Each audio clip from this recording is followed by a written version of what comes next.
Dumdum central জেলে কিভাবে মৃত্যু হলো কুখ্যাত দুষ্কৃতী গুড্ডার? আত্মহত্যা নাকি খুন?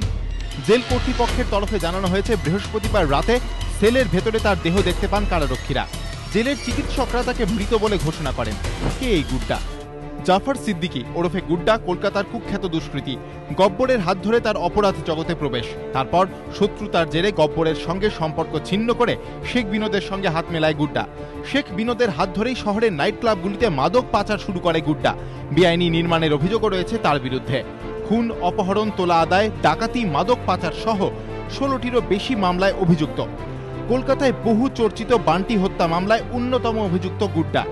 2010 সালে হাইকোর্টের নির্দেশে সেই মামলায় জেল থেকে ছাড়া পায়। জেল থেকে বেরোনোর পরই ওয়াটগঞ্জে এক ব্যবসায়ীকে অপহরণের অভিযোগে ফের পুলিশের জালে ধরা পড়ে গুড্ডা। তারপর থেকেই বিচারাধীন।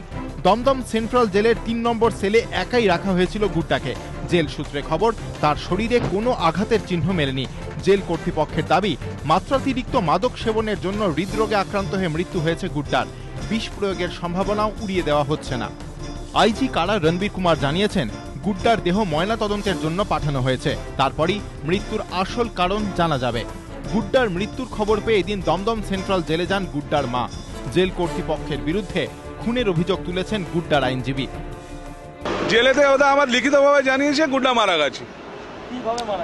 ওরা বলছে হার্ট অ্যাটাক, কিন্তু আমি বুঝতে পারছি না। ওকে একদিন আগে জেলে মেডিকেলে করে জন্য নিয়ে গেছে, কিন্তু এক আদমিকে যাকে মেডিকেল করার জন্য নিয়ে যাওয়া হলো, সে হঠাৎ আসে আবার রাত্রি 9:40 মারা যায়।